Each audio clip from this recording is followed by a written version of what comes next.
Hello and welcome दोस्तों, स्वागत है आपका हमारे यूट्यूब चैनल में। दोस्तों आज की इस वीडियो में हम बात करने वाले हैं बीए सोशलॉजी यानी कि बीए थर्ड ईयर सोशलॉजी के सेकंड पेपर के एक इम्पॉर्टेंट क्वेश्चन के बारे में, जो कि है बहुपति विवाह को परिभाषित कीजिए तथा इसके कारण बताइए।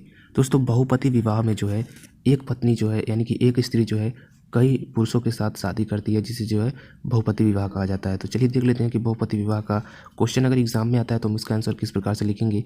तो यहाँ पे दिया गया है बहुपति तथा बहुविवाह का एक बहुपति प्रथा बहुविवाह का एक रूप है। बहुविवाह से तात्पर्य एक व्यक्ति का अनेक साथियों से एक ही समय में विवाह होना है। यानी कि यहाँ पे कहा जा रहा है कि जो बहुपति है वो बहुविवाह यानी कि कई विवाह करने की प्रथा जो होती है उसका एक रूप है। जैसे कि किसी को कई विवाह करना है तो उसमें से जो है बहुपति विवाह भी है। तो बहुविवाह से तात्पर्य है यानी कि बहुविवाह से यह तात्पर्य है कि कोई भी व्यक्ति यानी कि स्त्री हो या पुरुष, वह जो है अनेक साथियों के साथ जो है एक ही समय में विवाह करता हो, उसे जो है बहुविवाह कहते हैं। बहुपति विवाह की परिभाषा करते हुए डॉक्टर रिवर्स लिखते हैं, एक स्त्री का कई पतियों के साथ विवाह संबंध बहुपति विवाह कहलाता है। यहाँ पे जो है रिवर्स लिख रहे हैं कि एक स्त्री का जो है कई पतियों के साथ विवाह संबंध जो है बहुपति विवाह कहलाता है। एकदम सरल भाषा में इन्होंने दिया है। मैक्लेनन ही पहला विद्वान था जिसने मानवशास्त्र के सिद्धांतों में बहुप्रथा का उल्लेख किया। यानी कि मैक्लेनन ही थे जिन्होंने मानवशास्त्र में जो है इस सिद्धांत का जो है उल्लेख किया। बहुपति प्रथा का प्रचलन हमें प्राचीन और अर्वाचीन कई समाजों में देखने को मिलता है। यानी कि बहुपति का जो प्रथा है वो पहले भी कई समाजों में था और आज भी जो है कई समाजों में जो है मौजूद है और बहुपति प्रथा को देखने को हमें मिलता है। प्राचीन ब्रिटोन्स में भी पिताओं, भाइयों तथा पुत्रों का एक समूह एक स्त्री से विवाह कर लेता था, परंतु संतानें उसी पुरुष के नाम से जानी जाती थी जिसके साथ उस स्त्री का विवाह होता था। यानी कि यहाँ पे कहा जा रहा है कि प्राचीन ब्रिटोन्स में जो है पिता, भाई और पुत्र एक समूह बनाकर एक स्त्री से शादी कर लेते थे। उस समूह में पुरुष ज़्यादा होते थे, यानी 3-4 पुरुष होते थे, लेकिन स्त्री जो है एक होती है। और यहाँ पे कहा जा रहा है कि परंतु संतानें उसी पुरुष के नाम से जानी जाती हैं। यानी कि जो उनकी संतानें होंगी, शादी तो सब लोग कर लेंगे, कई लोग मिलके एक स्त्री से, लेकिन जो भी संतान पैदा होगी उस संतान का जो है पिता जो होगा वह वही होगा जिससे उस स्त्री का विवाह हुआ होगा। बाटू जनजाति पशुपालक बहिमा पोलिनेशिया के मार्केस द्वीप पर द्वीप समूह, स्ट्रेबो और सीजर अरबो कनारी द्वीप समूह, गासी उत्तर अमेरिका की अलास्कान एग्जिमो अमेरिकन इंडियंस, मेडागास्कर मलाया जलडमरू मध्य अमेरिका की सोसोनिन तथा लंका की सिंघली जनजाति में बहुपति विवाह की प्रथा प्रचलित रही है। यानी कि ये सारी जनजातियां बताई जा रही हैं जिसमें जो है बहुपति प्रथा को माना जाता है।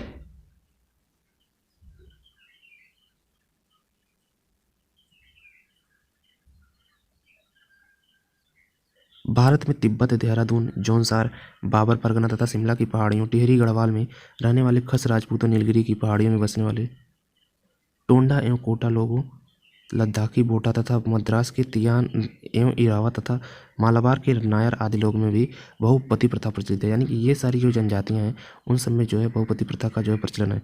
कश्मीर से लेकर आसाम तक के क्षेत्र में रहने वाले इंडो आर्यंस और मंगोलायड लोगों में भी इस प्रथा का प्रचलन रहा है। यानी कि हम लोगों ने देखा कि बहुपति प्रथा जो होती है उसमें जो है एक स्त्री होती है और उसके कई पति होते हैं।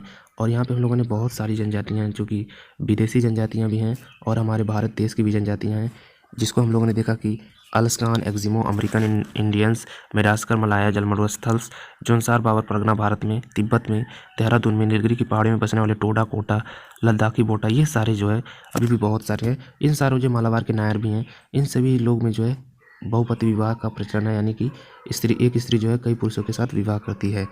यहाँ पे चलिए देखते हैं बहुपति विवाह के कितने रूप हैं। तो यहाँ पे बहुपति विवाह के 2 रूप हैं। एक वह जिसमें एक स्त्री के सभी पति आपस में भाई होते हैं, यानी कि एक स्त्री होती है और सभी भाई मिलकर जो है उससे शादी करते हैं। 2, 3, 4, 5 जितने भाई हैं वही जो है मिलकर एक ही स्त्री से शादी कर लेते हैं। यह प्रथा तिब्बत में है, अतः मैक्लेनन ने इसे तिब्बती बहुपति प्रथा कहा। इसे प्रात्रिक बहुपति प्रथा के नाम से पुकारा जाता है। खस, टोडा एवं कोटा लोगों में भातृक बहुपति प्रथा प्रचलित है। यानी कि खस और टोडा एवं कोटा में जो है भातृक यानी कि सभी भाई मिलकर एक स्त्री से शादी कर लेंगे, ऐसी प्रथा का जो है प्रचलन है। प्रिंस पीटर ने लंका के रत्नपुरा जिले का उल्लेख करते हुए लिखा कि वहाँ के सिंघली लोगों में अक्सर 2 भाई एक पत्नी के साथ घर बसा कर रहते हैं। इसका एक दूसरा रूप वह है जिसमें पतियों के बीच कोई परस्पर परस्पर कोई संबंध नहीं होता है। यहाँ पे पहला रूप हम लोगों ने देखा जिसमें कई भाई लोग मिलकर जो है एक स्त्री से शादी कर लेते हैं, लेकिन यहाँ पे इसका दूसरा रूप है जिसमें पतियों के बीच कोई परस्पर संबंध नहीं होता।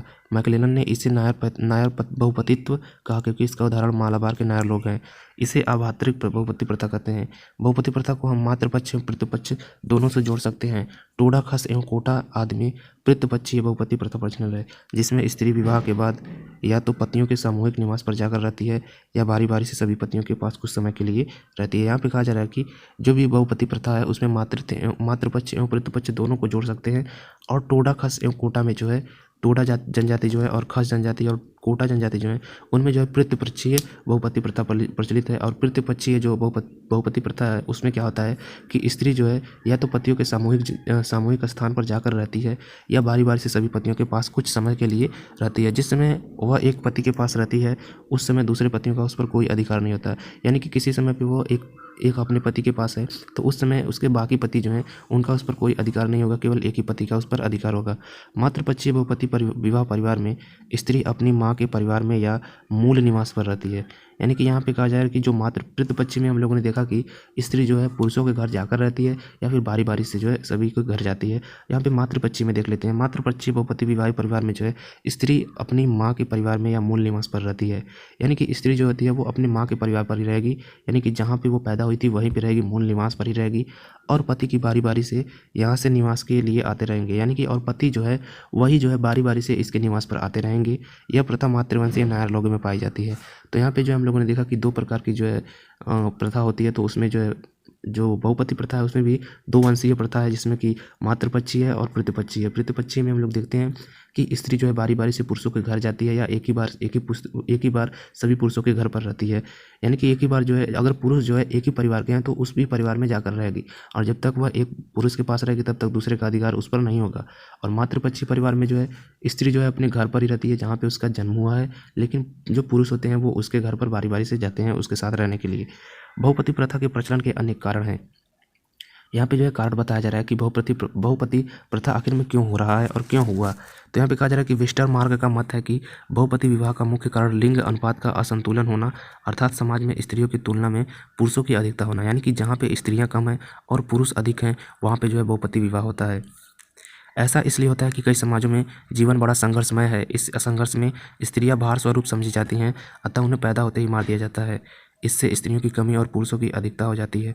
यहाँ पे कहा जा रहा है कि जो कई समाज हैं उनमें जो है जीवन जो है बहुत कठिन है, इसलिए जो है स्त्रियों को जो है ऐसा समझा जाता है कि वो भार हैं।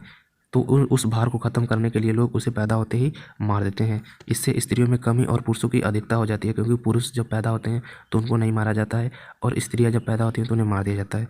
भारत में खस, तोड़ा, नायर आदि के अतिरिक्त इरावन, टियान, कुर्गवासियों एवं कोटा लोगों में भी बहुपति प्रथा का प्रचलन है। यानी कि यहाँ पे कहा जा रहा है कि भारत में जो है खस जनजाति, टोडा जनजाति, नायर आदि के अतिरिक्त जो है इरावन, टियान, कुर्गवासियाँ एवं कोटा लोगों में भी बहुपति विवाह का प्रचलन है। दोस्तों यहाँ पे हम लोगों ने देख लिया कि बहुपति प्रथा जो है वो क्या है और इसके कितने प्रकार हैं और इसके होने के क्या कारण हैं। तो यहाँ पे हम लोगों ने देखा कि बहुपति प्रथा में जो है एक स्त्री जो है कई पुरुषों के साथ शादी करती है, और इसमें जो है मातृपक्षीय और पितृपक्षीय परिवार है। जिसमें अगर मातृपक्षीय परिवार होता है तो वहाँ पे जो है उस प्रथा में जो है स्त्री अपने मूल निवास पर ही रहती है, और अगर पितृपक्षीय परिवार है तो वहाँ पे जो है उस प्रथा में जो है स्त्री जो लड़कों के घर होता है उनके घर पर जाती है और उनके साथ रहती है। तो यहाँ पे हम लोगों ने देखा कि इसका कारण भी क्या है, कि यहाँ पे जो है स्त्रियों की कमी जो है इसका कारण बताया जा रहा है। तो उम्मीद करता हूँ आपको ये वीडियो अच्छी तरीके से समझ में आ गया होगा कि बहुपति प्रथा जो है क्या है, इसके कारण क्या हैं और इसके रूप क्या हैं। तो मिलते हैं आपसे नेक्स्ट वीडियो में, तब तक के लिए आपका वीडियो देखने के लिए धन्यवाद।